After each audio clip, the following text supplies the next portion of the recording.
Welcome to the I Dare You podcast. I am glad you're here, and you're going to be glad you're here as well because we have a very special guest, Dr. Morgan Cutlip. She has a brand new book we're going to talk about. She is a relationship expert and such a cool story. So let's get into this right now. Dr. Cutlip, welcome to the I Dare You podcast. It is so cool to have you here. Thank you so much for having me. I really appreciate it. All right. So now, your background, you're a relationship expert. You clearly are doing big things. We're going to talk about your brand new book. By the way, this podcast is dropping on April 8th. Today's the day of your brand new book. It's released. Congratulations. Thank you. Thank you. I know it's a day filled with excitement and anxiety. Can imagine. Well, the name of the book, everybody, is A Better Share. And we're going to talk about that here in just a moment. But Dr. Cutlip, how did you get involved with? Where did this interest in relationships start with you? Was it from the very beginning you knew that this was your life's calling and this is what you wanted to do? My story started a very long time ago. So we're talking about second grade. So my dad, yes, very, very long ago. So my dad actually went back to school for his doctorate in psychology when I was really young. And I don't know if this would fly in today's world, but he would sometimes bring me to class with him. So I remember I packed up a fake little briefcase. I took paper, candy, pens, markers, and I took notes and I sat through his classes. And it was Very about an cool. hour drive. It was so fun. It was really fun. It was about an hour drive each way. And we would play this game where he would give me a hypothetical case about a couple, about a family, about kids, and would ask, what would you do to help them?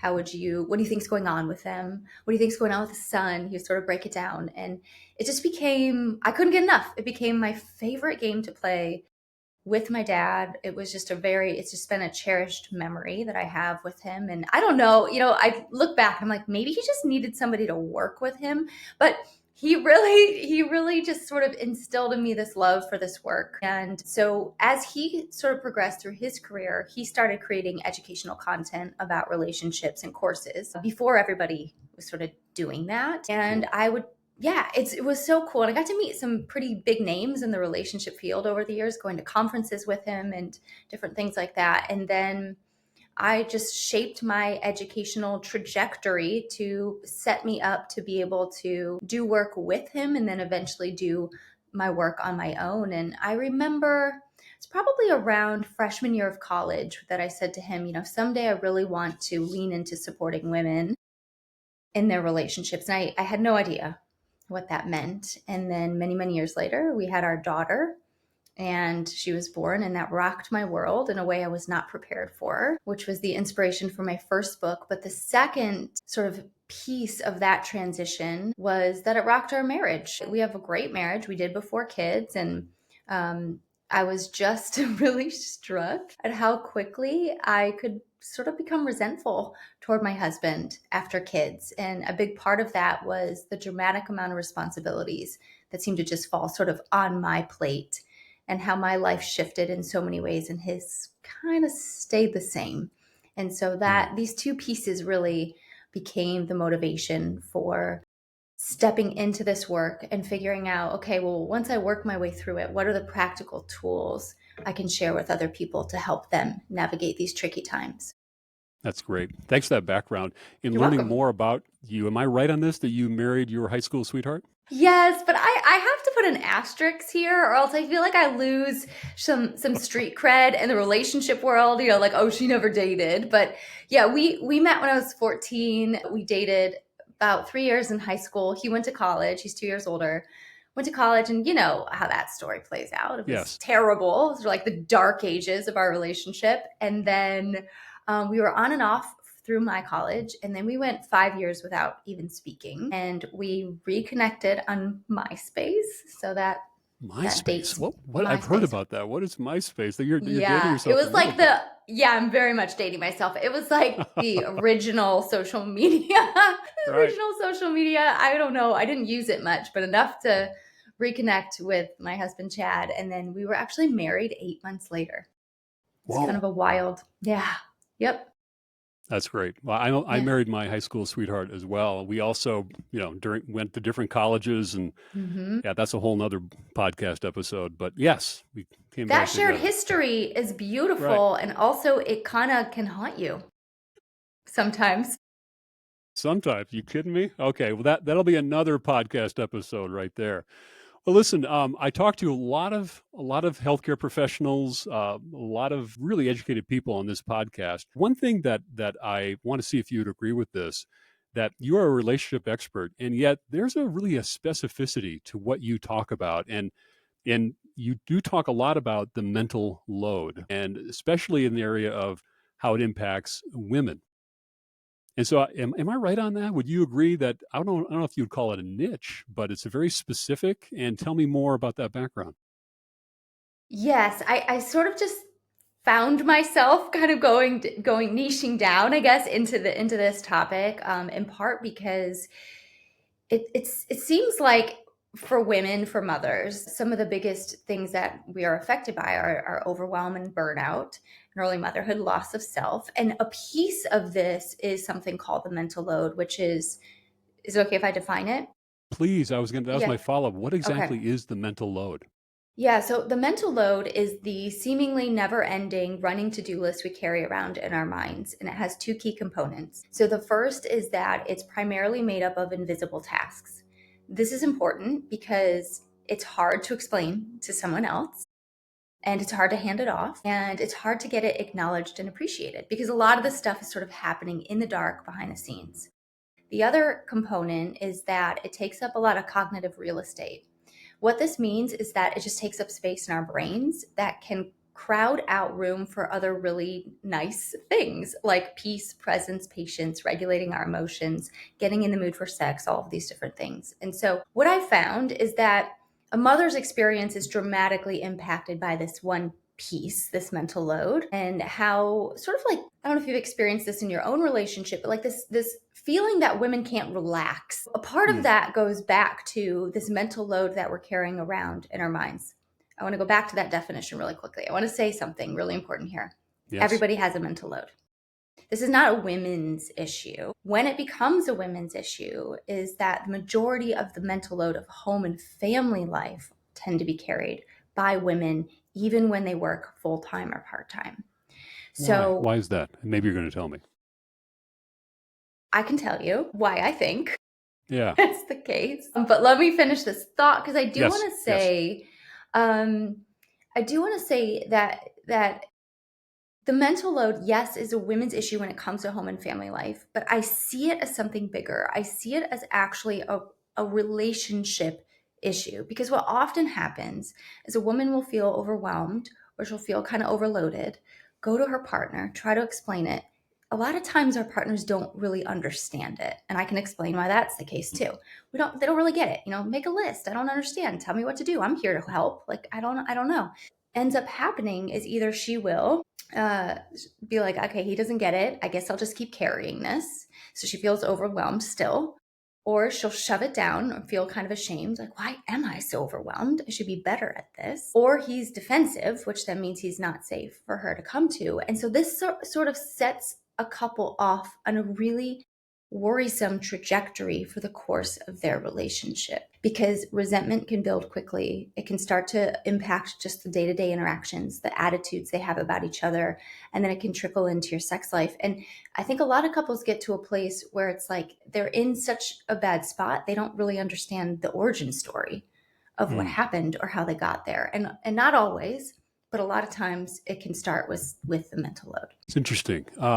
So, where does that come from? If indeed it is the mental load is carried by both, but predominantly what I'm hearing, putting words in your mouth, by women, and where does that come from? This feeling of overwhelmed and maybe burned out, if that's the right thing to say. But where does that start? So you're saying, how is it getting so full specifically for women? So I think it's sort Yeah. of the intersection of a few things. So one thing is just the society that we exist in. We sort of absorb messages, whether it's in our awareness or outside of our awareness, that shape us. So for the most part, and I'm going to paint with pretty broad strokes here, women are socialized to self sacrifice for the preservation of our relationships. It's not really it gets a bad rap. Like we have this sort of individualistic society we're sort of pushing toward, but I don't think this is a bad thing. However, if we get to the place where we kind of lose ourselves and become resentful, it becomes a bad thing. But all that being said, Because we're socialized in this way, we tend to prioritize things a little bit differently. We tend to be judged by ourselves, by others, by society, by the way that we care for our relationships, care for our home, and how our children behave. All these different things are the ways that we're sort of valued and judged by society, which means we tend to have higher expectations in some of these areas because we pay a price if we don't have them and live up to them. For example, I was recently at one of my son's baseball practice, and I don't know the details of the story, but it's just like one of many. But the boy was really upset because he didn't have his glove, and his dad was with him, and he like puts his hands on his shoulders, and he's like, "Hey, buddy, I'm so sorry, your mom didn't pack your glove." And it's Oh just like, I know, I was like, "Oh my gosh!" Like not my like, "Hey, bud, you got to take goodness. responsibility for your stuff." And I don't think the guy didn't necessarily mean anything negative, but it's just this is kind of the structure we're existing in, where women sort of hold a lot of that responsibility. I think men, they're socialized differently. For the most part, broad strokes is to provide financial and physical security, and so that shapes priorities and expectations and those things. So I think that's one sort of path. There's a hormones and different physiological changes that occur after kids are born that sort of set us up to carry a bit more. So there's that path. I think the third is something that I've sort of laid out in my book, which I call piling on of precedents. And this really begins way before marriage. This begins in dating relationship. It happens in marriage, and then it happens before kids, and then after kids, it sort of kind of has the tipping point. But what this is basically we do things for our partners out of love and care because it feels good to give, which is wonderful that we're sort of built this way. So we do things out of love and out of care. Oh, hey, babe, I noticed you're out of deodorant. I got you. Mother's Day's coming up. I took care of your mom. I got you. We do this stuff because it feels good. And here's what happens. The first time, the response might be something like, "You are the best. What would I do without you? Thank you so much." The next time, it's like, "Thanks. And then the next time, it's like expected. It's sort of out of their awareness. And it's not necessarily malicious or anything. It's just that my partner's got this. She's always gotten this. So Always. it's now become her responsibility and it's out of his awareness. And so if you do this over the course of dating, over the course of marriage, it adds up to be a lot of things that a woman, I call women the bounty quicker picker uppers. We're super absorbent. We absorb all of these things. They add up and they're now they're invisible. They're off his plate, out of his awareness, and they're now her responsibility. And then you add a kid to the mix, and it's like overnight responsibilities explode exponentially, and it becomes Hmm. this tipping point. And so I think it's sort of accumulation of these different things that really result in a very, very full mental load for women. And if I had to sum it up, I would say, the game is rigged. It's kind of rigged against couples in this way, where we're sort of set up that women are going to carry a little bit more. And if we're going to do things differently in our home and family life, it's going to require a little bit of intentional effort. So, what would that intentional effort look like? And maybe a question I have is when you're talking to couples, what are some of the ingredients or what goes into having really a marriage? Or maybe the better way to look at it is what are some of the biggest mistakes that you see couples are making? Yeah, I think, around this issue, one of the biggest mistakes is the inability to talk about it. I see time and time again in my community, I collected data on this with over 500 women, and then I interviewed men and women about the mental load. And one of the biggest sort of hurdles is getting through the conversation without usually one of the man, broad strokes, the man getting defensive, kind of getting dismissive, or doing something I call the hardship Olympics, which is like, well, I'm tired too, or I'm busy too, or what do I do? Nothing. I do this, I do that, I do this, and that really, all that does is communicate that your partner is not someone you can come to. You can't talk about this. You're on your own with this issue. And that is the beginning of a divide that becomes problematic for the relationship. Yeah, you can see that. You can see that. Mhm. I've been following you on Instagram and many other people do as well. And recently you had a reel that you put up that I think really, for me anyway, it helped me understand the mental load more. Here's what the words said on the screen as you were walking around and doing housework, etc.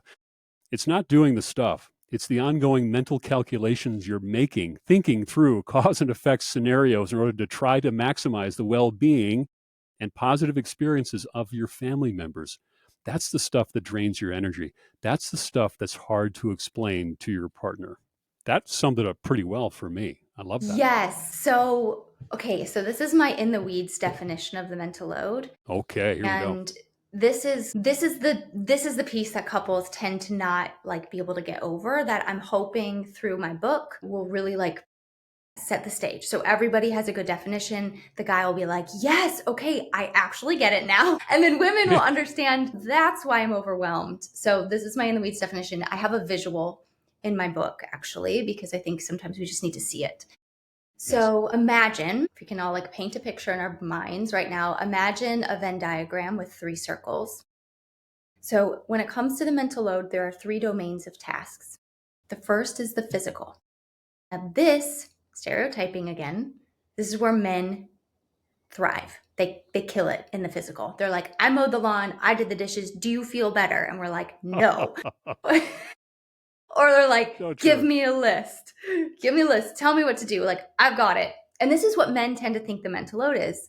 Even my husband, way back when, we go round and round, he's like, I don't understand. Look at my to-do list. I'm like, it's not the list. So the physical. The second circle is the mental or the cognitive. So that is the steps involved in something. This is making a list. It's what you need from the grocery store. It's if you work outside the home, a lot of our work life is actually in the cognitive or mental circle. So yeah, physical, mental. The third is the emotional. This is the one that women tend to carry that men have a hard time seeing and understanding. And it's exactly what you already said, which is the ongoing calculations to try to maximize positive experiences of members of our family and people we love. So this is like future projecting. And it might be short-term future or long-term future. So it might be something like, okay, I'm going to leave the house with my toddlers and they're going to miss nap time, which means they're probably going to have a tantrum. So how do I mitigate that based on what I pack, and then make sure they don't get overly tired and they don't sleep that night? And it kind of keeps expanding, just like it keeps growing. Or it's bigger picture stuff. Like, oh, where should we send the kids to preschool? We could go in our community, build relationships here, but not as good of a school. Go outside our community, not maybe have as strong of relationships, better educational trajectory, right? Thinking through all these things. And usually it requires research and worry and anxiety and, gathering information from other people. And so the emotional labor of the home and family life is the one that men struggle to really understand. And that's actually the one that is kind of causing the most anxiety and overwhelm. A big area of this is even in parenting, how women parent, wanting their partners to get on board, carrying the weight of educating them on how to parent the same way, worrying they're not doing it right, all of these things. So here's the final piece. If you imagine where these 3 circles overlap, this is what I call the triple threat. The majority of tasks in home and family life actually are triple threat tasks, which means a single line item on a list unpacks to contain effort in each of those 3 domains. So this is why a list is not just a list. This is why women will maybe feel kind of ashamed, like I shouldn't be so overwhelmed. Well, if you unpack each thing you're doing, it contains a lot of steps. For example, dinner is not just dinner. Dinner is chopping, cooking, shopping, thinking through your recipes, thinking through what ingredients you have, trying to maximize people eating the most amount of stuff while having nutritional value, while not giving them, beliefs about food. It expands. Interesting. Yes. And so that is why a lot of times men don't get it, which I understand, they're sort of like, why are you wasting your energy on that? And the women are carrying all this extra stuff. And that's why it feels really overwhelming to me. Your book, I want to go back to this. That's called, the name of the title is A Better Share: How Couples Can Tackle the Mental Load for More Fun, Less Resentment, and Great Sex.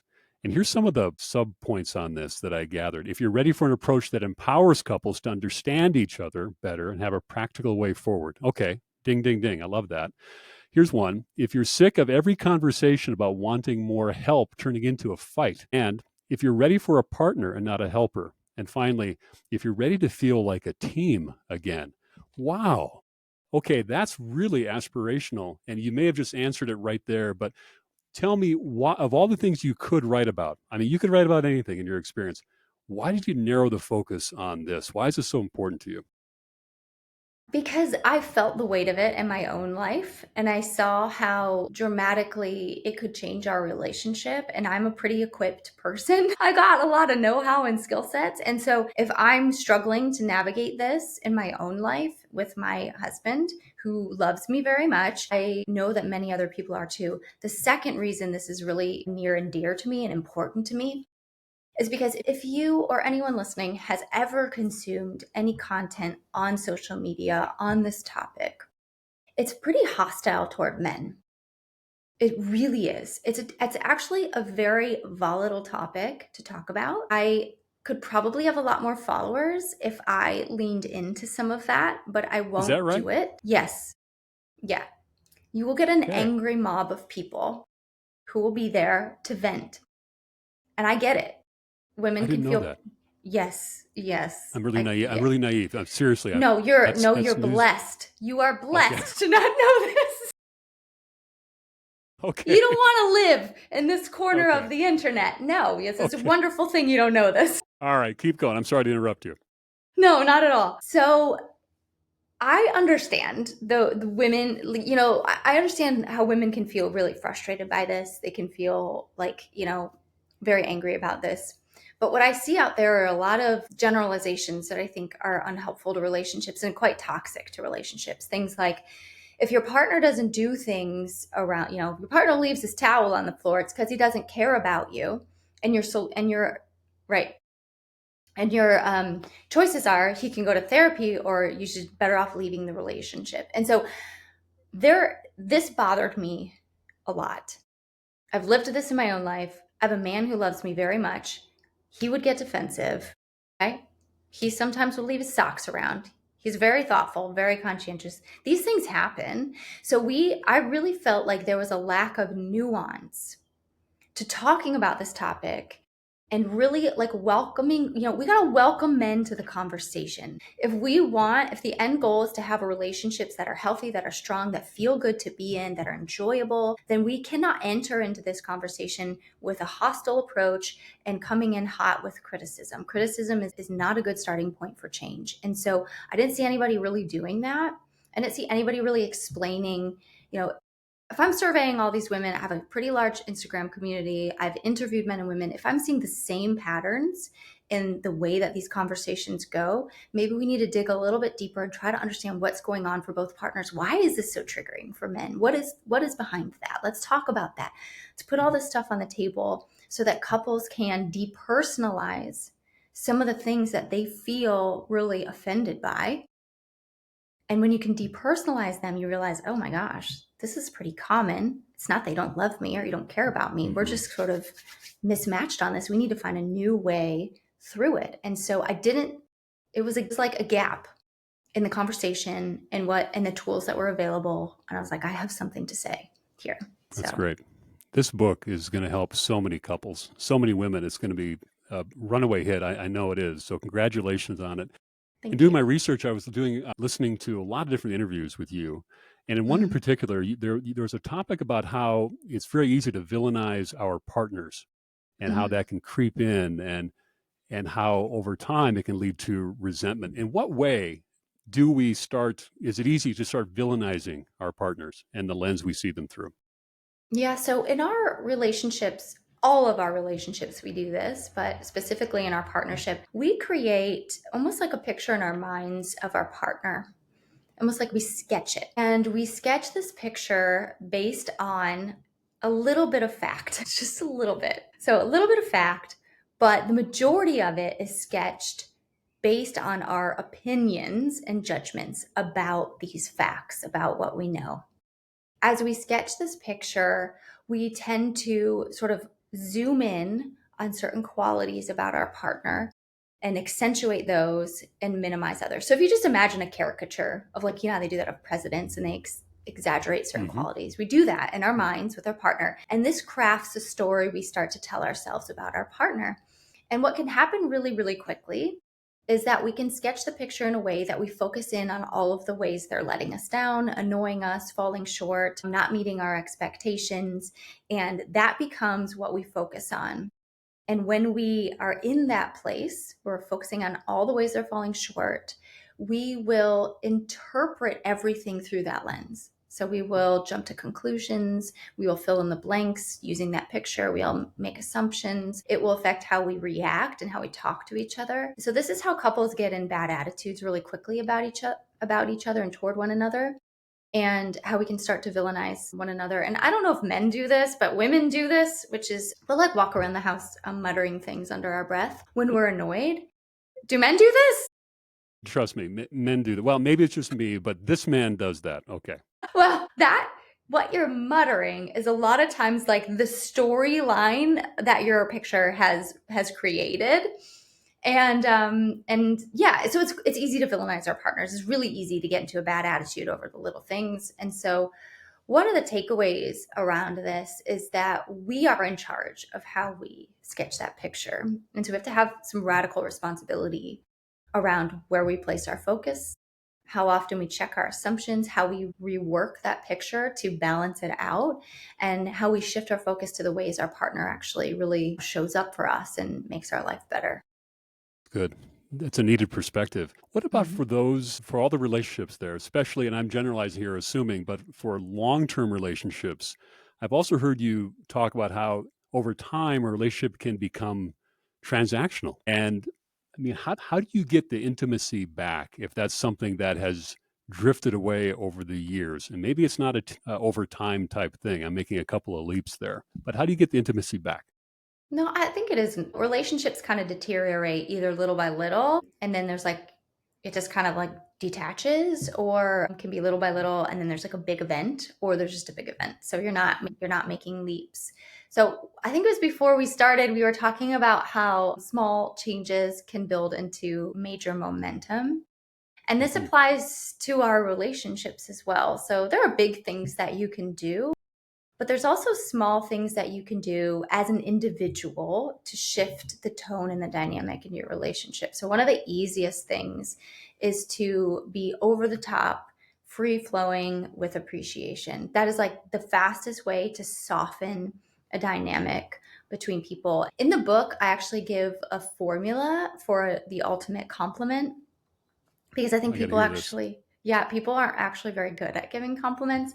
So, this came out of like a 10-year argument between my husband and me, where I would say to him, I just really want some appreciation. I want you to like appreciate me. And he would say really generic stuff because this is not his skill set, really, is words, not a skill set. So he would say something like, well, you're a great mom. And I would just like, that stinks. I don't like that compliment. That's generic. And I didn't Uh-huh. say it like that, but he would pick up on that. And so this is how the little stuff becomes the big stuff, which is then, oh, you need so much. It's never enough for you. I try, but I don't. Right. These little things become quickly these big things in relationships. So I developed the ultimate compliment formula and I gave it to him. And now he does it. And it's really meaningful and helpful in our relationship. So it is observation. And that can be either something that you notice your partner does or a quality about them, plus how it makes your life better. That's it. Okay. Oh, I always have a kid example one, so I don't know if that fits, but the kid example one is I see how much thought you put into making our kids snacks. And I have to tell you, it's so wonderful to never worry about them being hangry and them getting enough nutrition. And I just love how well you take care of our family. Okay. I like that. I like everything about that. Yeah. I'm not even part of that, but if I received that, I'd be all over that. Yeah, I did an interview earlier, and the woman said, she goes, I tried it on my husband around, he does all the finances, and she did the formula, and she's like, he was like jarred out of his seat. Like, oh my Really. gosh, that felt so nice to hear. So it goes both ways. Well, okay, a quick story. I have 3 grown kids. I have 2 grown daughters. They are single. and I'm full of dad advice, which doesn't go very far. One of the things that I shared with them is that, hey, girls, just so you know, from a guy's standpoint, one of the things that guys want is they Mm, want to know that they're respected. And it's tough for me to articulate that to them. Maybe you can coach me on it.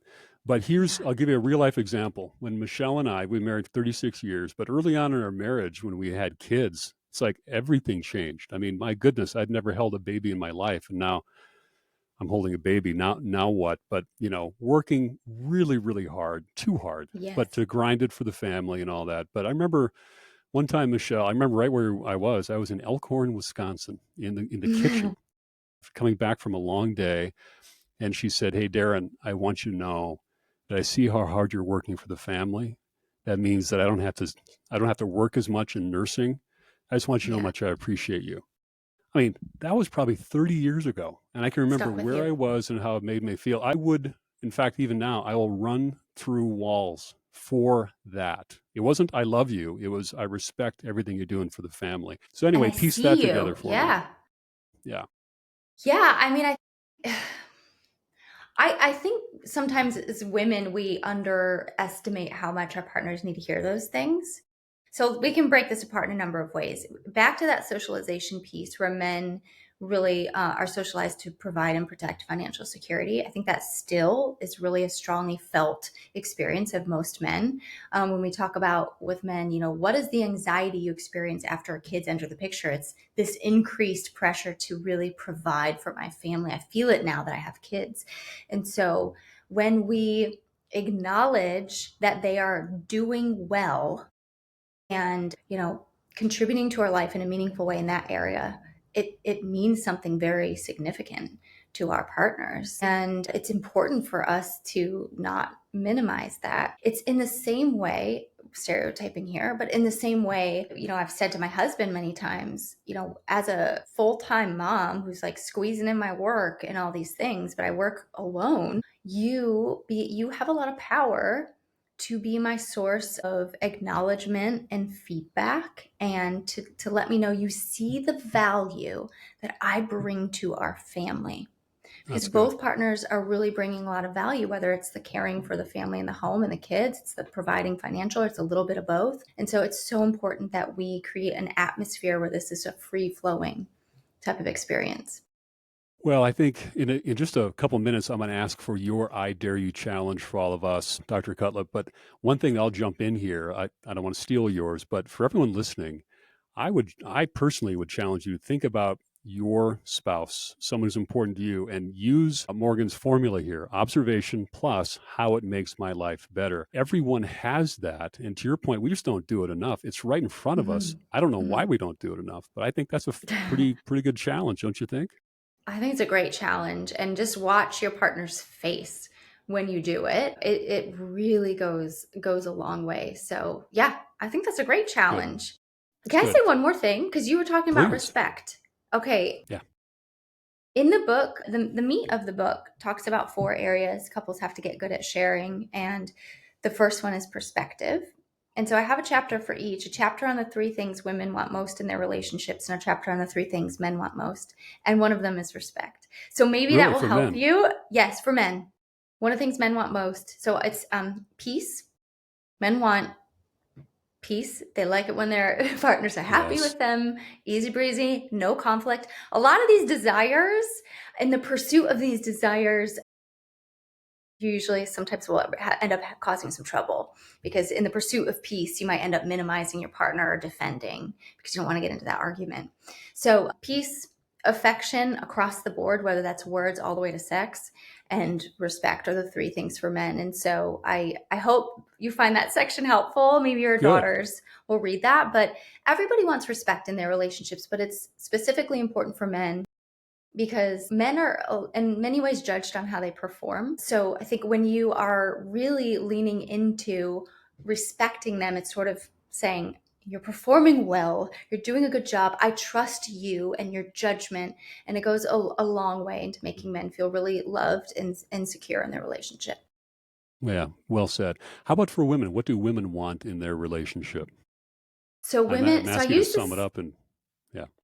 I can do it in like 2 seconds. So I use the same acronym PAR. So it's a golf acronym. For women, it's to be pursued, it's appreciation, and it's reliability. And so we want partners to put effort into the relationship. We want to feel like they want to be with us, not just sexually, but they want to be with us and spend time with us. We want to be appreciated and acknowledged for all that we do. And we want to have a partner who is predictable in all the best ways. We can count on them to do what they say they're going to do, and we can sort of predict how they'll act when we come to them with a need or a desire. Good. All right, Morgan, the last few questions here. What would you want the reader to think or do as a result of reading this incredible book, A Better Share? There's a lot of things in the book, a lot of practical tools. The main takeaway is getting you to a place in your relationship where you have a regular check-in around how your home and family life is functioning, because when you have a space to do this, it accomplishes a multitude of things. One is that small issues won't become big ones. Another is that the mental load's always changing. And so you need to be able to touch base about this. Another is that women usually are the ones checking in on the relationship. So if you have a scheduled time where you're doing this, it's sharing that part of the emotional labor, among other things. That's one of the biggest takeaways. If people do it, they get over that awkward, that, oh, it's going to be weird. I'm sorry. So what? Just do it. It will dramatically change your relationship in a lot of positive ways. That's good. It's really good. What's the best way to follow you and everything that you have going on? Well, right now, the best thing is to get my book. So it's available, A Better Share, anywhere you buy books, Amazon, Audible, Barnes & Noble, Target, anywhere. You can also find me on Instagram. It's Dr. Morgan Cutlip. And then also my website's drmorgancutlip.com. Great. By the way, you're a great follow on Instagram. Thank you. It's very, very authentic, which I think is why, it just comes through. So I just want to give you that feedback that Appreciate that. just seems pretty natural. There's nothing artificial about it, which is really, really cool. Hey, by Thank the you. way, your book is going to be arriving. I pre-ordered it, so mine should be arriving Thank today you. on the 8th. Yeah. So Yeah, I'm going today to on the 8th. yeah. So I'm going to dive into that. Okay, last question before your I Dare You challenge. I've been watching, you've been giving so many interviews. You've been very active during this book launch and a lot of podcasts. And is there a question, Morgan, that no one seems to get around to that you're really passionate about that, people like me just keep missing? Is there one? If so, what is it?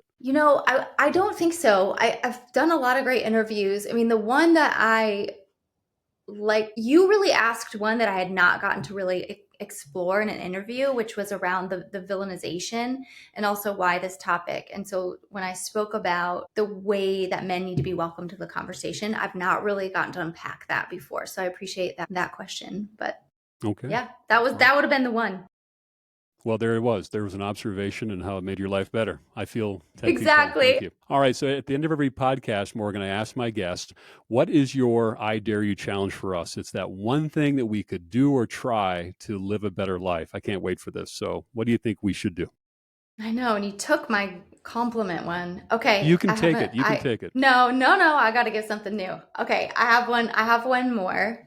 So if you're in a relationship, I want to challenge you to set a timer every single day for 1 to 3 minutes. And in that 1 to 3 minutes, I want you to close your eyes and I want you to just imagine being in your partner's shoes that day for those 1 to 3 minutes. After you've done that, I want you to come out with one sort of takeaway statement that you can go share with your partner when you see them later in the day that expresses that you took time to get in their world. I think part of disconnection can occur because we are so often kind of existing in these separate lives. We come together and we don't do a good job kind of imagining what it's like to be our partner. And so if we can do that on a regular basis, I think it would really translate to some big shifts in relationships. I like it. That is a great I Dare You challenge. Dr. Morgan Cutlip, the name of your book is A Better Share, How Couples Can Tackle the Mental Load for More Fun, Less Resentment, and Great Sex. I appreciate being here on the I Dare You podcast. This has been so insightful. I'd love to have you back again to talk more about some of these issues, but it has been so great having you on this podcast episode. So thank you again. Yeah, thank you for having me.